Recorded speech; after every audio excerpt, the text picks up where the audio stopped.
Oi pessoal, bem-vindos de volta.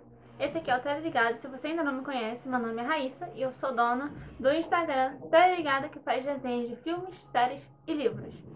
E hoje é dia de resenha de livros.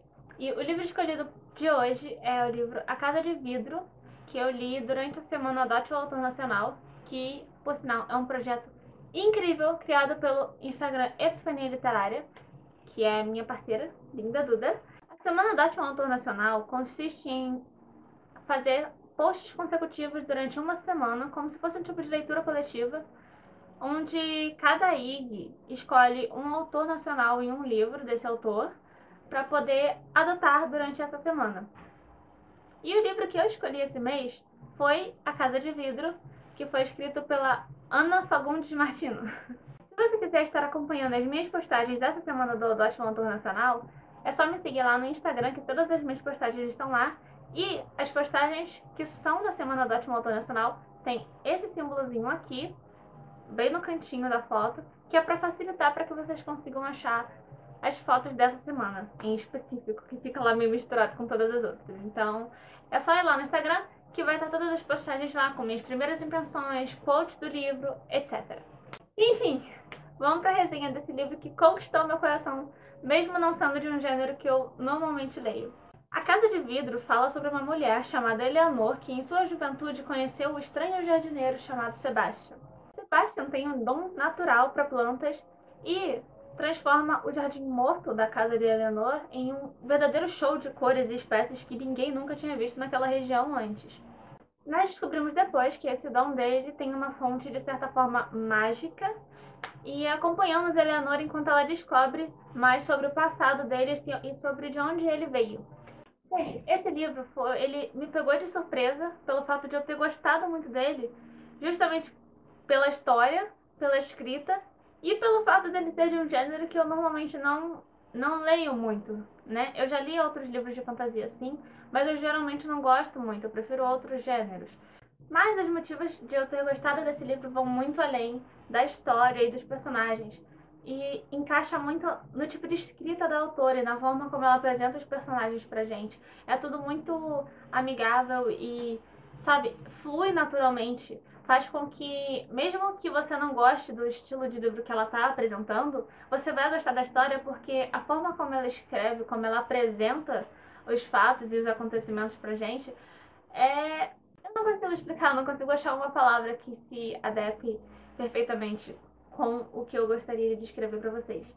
Eu acho que por ser um livro pequeno, ela fez um uso muito bom das páginas que foram utilizadas nesse livro, porque é muito difícil a gente ter um livro pequenininho desse jeito, porque ele tem menos de 100 páginas, que seja verdadeiramente muito bom. Foi uma verdadeira surpresa, eu adorei. A narrativa é bem coerente e muito linear, mas de certa forma um pouco surpreendente também. E eu gostei muito da história. É difícil falar sobre esse livro e não contar nenhum spoiler. O que eu posso dizer para vocês sobre a história em si é que a gente tem três. Você pode argumentar que sejam quatro personagens, mas eu acho que é muito mais três do que quatro, né? Três personagens principais, que é a Eleanor, o Sebastian e a... Eu não sei se eu posso falar isso. Tem a Eleanor, o Sebastian e a filha deles, que só vai aparecer, se eu não me engano, são 40 anos depois dos acontecimentos no jardim da casa da Eleanor. Sei lá, gente, acho que essa história ela é tão diferente do que eu tô acostumada. Chega na parte em que a gente descobre de onde o Sebastian veio e como os dons dele são possíveis e por quê. Cara, é muito. Eu não consigo pôr em palavras exatamente o que eu tô sentindo. Eu acho que você precisa ler o livro para saber. E sinceramente eu recomendo muito que você leia, porque é um livro curto, é um livro que você vai sentar e ler de uma vez só. Eu li em 2 horas, eu acho. Não levei muito tempo pra terminar, porque ele é realmente muito curto. Outra coisa que eu adorei nesse livro foram os personagens. Eu acho que cada personagem ali teve um propósito, sabe? Nenhum deles foi colocado só para poder cobrir espaço. Cada um deles teve a sua história, seu background meio que desenvolvido, embora alguns não tenham sido tão aprofundados quanto outros. Ainda assim, a gente sabe o suficiente para que consiga se se relacionar com eles de uma forma um pouco mais íntima do que se fosse um personagem secundário qualquer que não tem nenhum envolvimento real com a história e que não faz muita falta se ele não estiver ali. No caso de A Casa de Vidro, todos os personagens que aparecem têm um propósito e são bem utilizados pela autora. E isso dá um ritmo muito bom pro livro, dá uma sensação de acolhimento muito grande enquanto você lê. Torna aquela imersão dentro da leitura muito mais fácil. O personagem do Sebastian tem ótimos quotes, mas é difícil pegar um quote sem que a gente entregue a história. Eu vou ler pra vocês os 2 quotes que eu escolhi e eu vou explicar o porquê de eu ter escolhido esses 2 quotes pra minha semana do Adote um Autor Nacional, ok? Então, o primeiro quote, abre aspas. Vocês têm uma obsessão por isso de normal, ele disse, a voz muito baixa. Não faz sentido. Não entendo. O que seria isso? E quem decide? Bem, certamente não sou eu, Eleanor admitiu.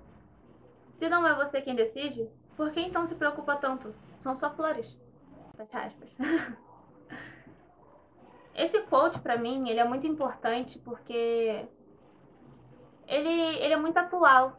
Embora a história se passe 40 anos atrás, cerca de 40 anos atrás, a frase do Sebastian, ela é muito atual pra tudo e pra todo mundo. Porque a gente é obcecado realmente com o que os outros vão achar de nós, com que roupas a gente pode ou não usar, com que maquiagem eu posso ou não fazer, com que corte de cabelo, que cor de tinta eu posso usar, o que eu posso ou não fazer, o que a minha profissão vai significar para outra pessoa que não tem nada a ver com a minha vida, mas a gente se preocupa demais com o que os outros pensam, sem motivo e sem necessidade, enquanto a gente devia estar pensando em coisas que nos fazem felizes e fazendo o que nos faz feliz, a gente está mais focado em pensar no que os outros vão achar. Se a gente vai passar uma imagem errada para outras pessoas. Se o que eu quero fazer é X, por que eu tenho que fazer Y? Porque Z pessoa não gosta de X, sabe? E eu acho que é assim que a gente devia ser. É assim que a gente devia agir, de acordo com o que nós gostamos, de acordo com o que nós gostamos, de acordo com o que nós sentimos que é certo e não o que outras pessoas acham que é o correto para nossa própria vida. E muitas vezes a gente se deixa influenciar pela opinião dos outros, pela vida dos outros, pelo que eles postam em redes sociais. As redes sociais em si, elas vieram para unir as pessoas, mas de certa forma elas criaram um distanciamento muito maior, porque você cria uma vida que não existe. E muita gente acredita que aquilo ali é a realidade daquela pessoa, quando na verdade não é. Eu acho que todo mundo, todos nós, somos culpados disso. Às vezes até inconscientemente.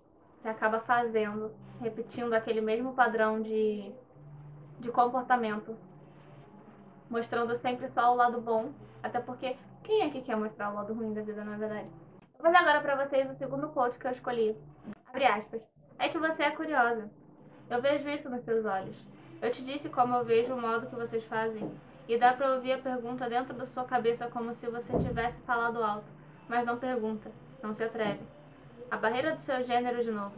Não podem falar, não podem perguntar, não podem coisa nenhuma. Depois fica com aquela cara de horror quando acontece. Por isso é que eu ofereço. Se for assim, você não precisa ficar constrangida. Pode colocar a culpa em mim. É o que vocês fazem, não é? Fecha aspas. É difícil falar sobre essa sensação sem implicar muito na história do livro, sem dar spoiler sobre o livro. Mas ele, justamente pela história se passar 40 anos atrás, as mulheres tinham bem menos voz do que elas têm hoje. Elas tinham bem menos liberdade para fazer qualquer coisa. E eu achei muito interessante a autora ter colocado isso no livro. O Sebastian, ele não é humano, claramente. Acho que fica bem nítido isso. E ver um ser de outra espécie, digamos assim, jogando na cara dela o quão machista a sociedade realmente é bem interessante, digamos assim. E, embora hoje a gente tenha muito mais oportunidades, lugares de fala de modo geral, muito mais liberdade, ainda assim, a gente ainda tem muito, nós, mulheres, ainda temos muito o que fazer para evoluir, fazer com que o mundo evolua. Ainda há muitos preconceitos, muitos machismos, em absolutamente todas as áreas. E eu achei muito importante esse trecho estar dentro do livro, porque ele realmente traz uma mensagem muito bonita. O livro A Casa de Vidro tem uma continuação chamada Berço de Eras, que eu tô muito ansiosa para poder ler. Eu ainda não comprei, mas eu quero muito poder ler. Então eu quero muito ler para saber a continuação dessa história que eu amei tanto, né? O livro foi escrito pela Ana Fagundes Martino e publicado no Brasil pela editora Dame Blanche. Eu acho que é assim que você fala. Minha consideração final sobre o livro é que eu acho ele muito fofo, eu acho ele muito maduro e muito bem escrito. Eu gostei muito dos personagens, eu gostei muito da história em si e da forma como ela é apresentada. E eu acho que para quem tiver a oportunidade de ler, que eu sei que tem muita gente por aí que tem esse livro guardado no Kindle e ainda não leu, dê uma chance para esse livro tão especial para mim e que ganhou um espacinho precioso no meu coração e na minha biblioteca. Eu espero que vocês tenham gostado do vídeo. Se gostou, não esquece de clicar no gostei e se inscrever no canal, que aqui toda semana tem vídeo novo sobre livros, filmes e séries. Dependendo do meu humor, talvez eu poste mais de um vídeo nessa semana, talvez não, quem sabe. E é isso. Não esquece de seguir o Instagram Tela Ligada para mais updates. E eu sempre vou postar primeiro lá sobre as leituras que eu tô tendo. Talvez eu vá fazer uma resenha primeiro em vídeo, depois em foto. Quem sabe? Mas geralmente elas vão sair primeiro em foto lá no Instagram. Então, não esquece de seguir lá. E também siga o Epifania Literária, que é a minha parceira eterna e que foi quem me incentivou a criar o Tá Ligada, pra começo de conversa. Então é isso. Acho que eu acabei o vídeo, vocês já podem ir embora, tá? Já pode clicar fora. Se quiser assistir esse aqui, que é o meu vídeo de introdução ao canal, apresentando o canal e dando 10 fatos sobre mim e sobre o Tela Ligada, vocês podem assistir esse vídeo aqui. Ele é muito bonitinho, muito fofo. E é isso. Beijo.